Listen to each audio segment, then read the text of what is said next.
Il comune di Silanus, del quale io faccio parte in qualità di tutor dell'ospite, aderisce all'Associazione Borghi Autentici nel 2009.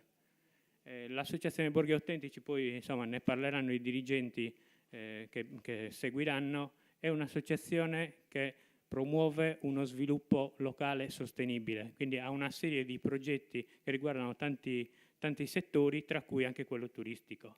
Silanus intraprende questo percorso nel 2013 col progetto Silanus Capitale. Qua è una slide dove indico i borghi della Sardegna e le comunità ospitali della Sardegna, che attualmente attive sono 12. Vi focalizzo un attimo perché quello che mi chiede Joseph, e soprattutto immagino possa interessare a voi, per dirvi che cos'è la comunità ospitale. La comunità ospitale è un progetto di valorizzazione turistica del borgo che si sviluppa attraverso un'idea di turismo di comunità che coinvolge tutti. E quando faccio questa affermazione intendo dire proprio tutte le persone che stanno all'interno della comunità. Quindi non solo ed esclusivamente gli operatori turistici in senso stretto, ma le associazioni, il fruttivendolo, il gommista, tutti i soggetti che all'interno della comunità possono essere in qualche modo entrare in contatto con i visitatori, quelli che noi chiamiamo cittadini temporanei. Come si sviluppa questo progetto? E soprattutto per rispondere a una domanda che Joseph poneva, in che modo coinvolgete gli operatori? Noi lo facciamo attraverso la costruzione di una coalizione.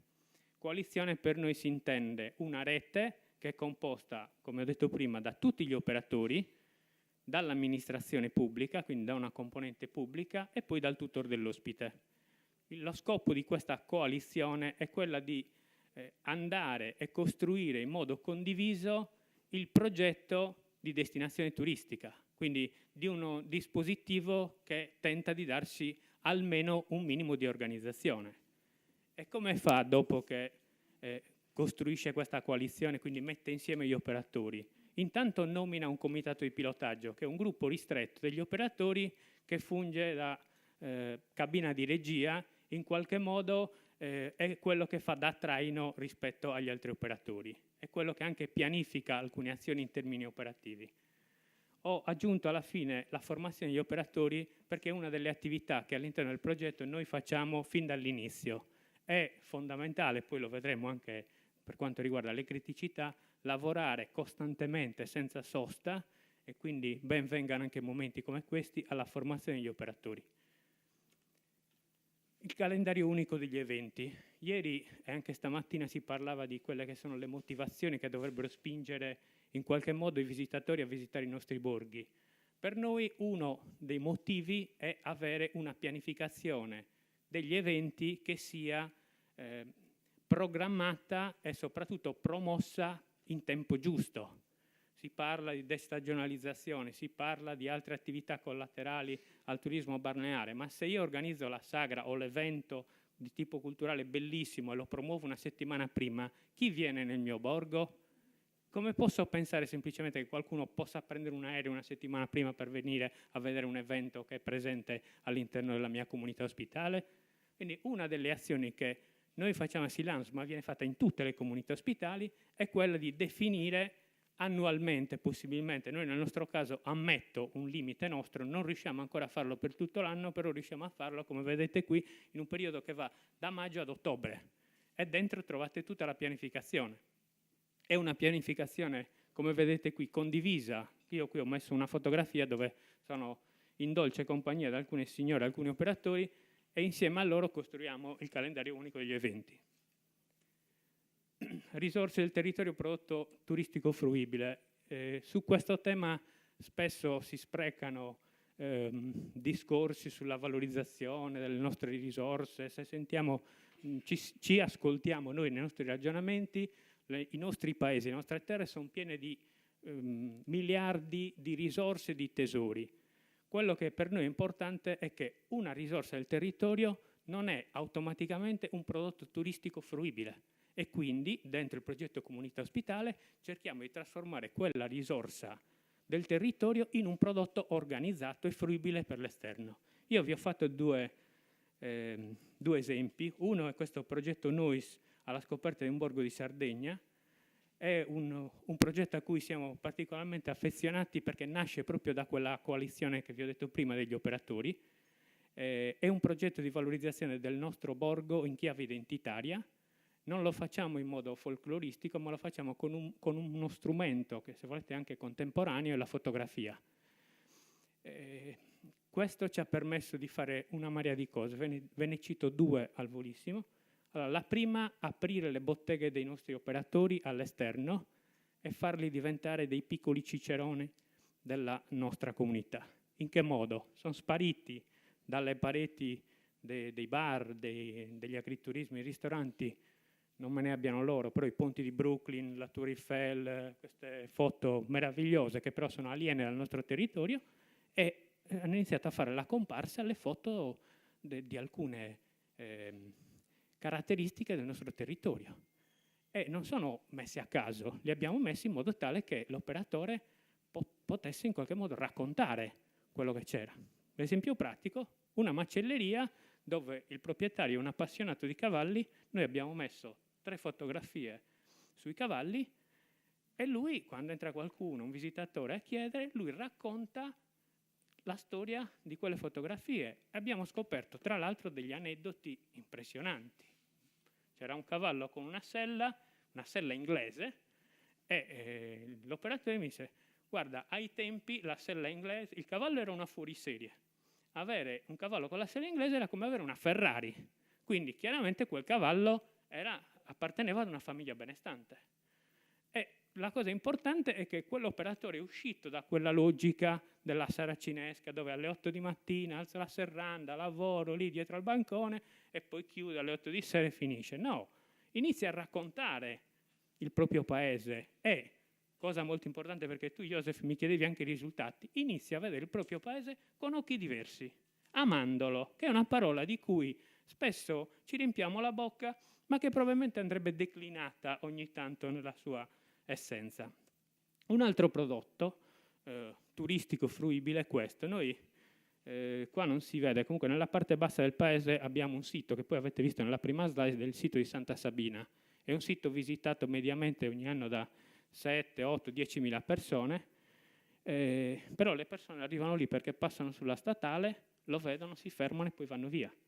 Noi abbiamo censito nel raggio di 2,5 km tutti i siti archeologici fruibili, li stiamo mettendo a sistema, abbiamo individuato, come vedete qui, insomma, sembra una mappa di una metropolitana, però è per dare l'idea, li abbiamo messi a sistema e ne stiamo facendo un parco archeologico. Chi viene a Santa Sabina può fermarsi, anziché la solita mezz'ora canonica, qualche momento in più per visitare una serie di altre attrattive che sono lì. E lo può fare in modo, perdonatemi, però non è scontato nei nostri borghi e nelle nostre realtà in genere, non soltanto sarde, lo fa in modo, se volete, professionale, se volete intelligente, perché c'è la segnaletica, ci sono dei pannelli che lo spiegano, ci sono i siti che vengono puliti, ci sono i muretti a secco che vengono sistemati, vengono resi un prodotto turistico fruibile, che non è niente di trascendentale, però molte volte lasciamo anche in secondo piano questo aspetto.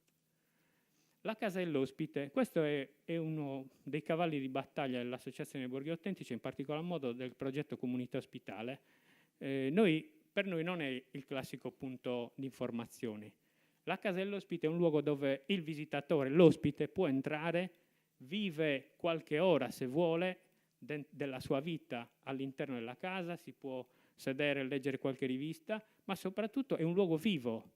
Se qui gli operatori intendono realizzare una degustazione, un evento culturale, ve la butto lì banalizzando, però non è così banale, una partita a carte tra gli anziani per sentire gli aneddoti che raccontano, è anche l'occasione per far entrare in contatto il visitatore con la comunità. Il tutor dell'ospite, quell'alieno di cui vi parlavo prima.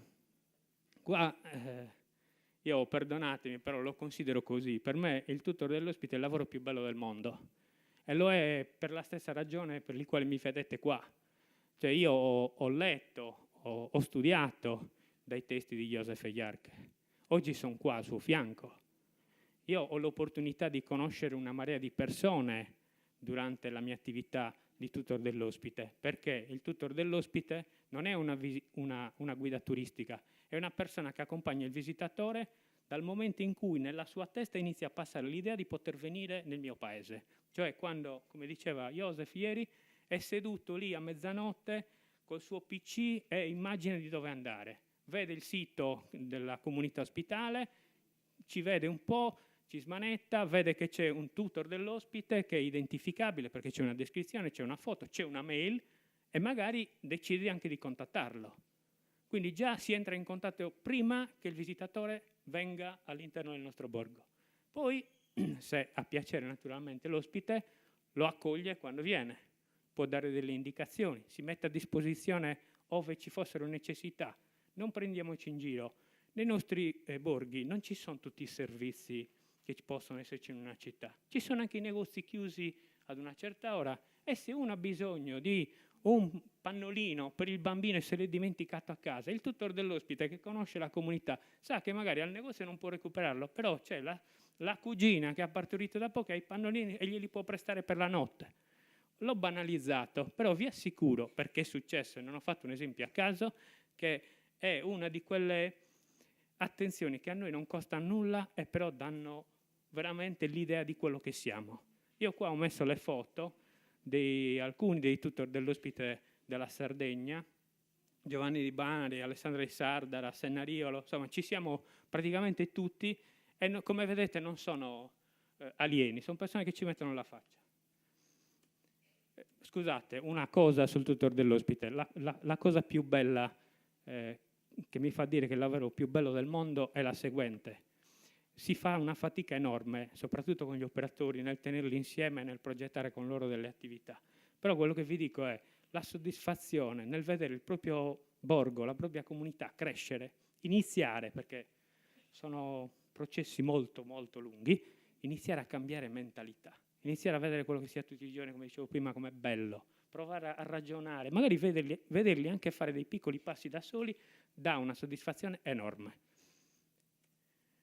Le esperienze, si è parlato anche stamattina di esperienze, io ne ho messo alcune qua, non abbiamo un catalogo molto ricco, però pian piano lo stiamo integrando.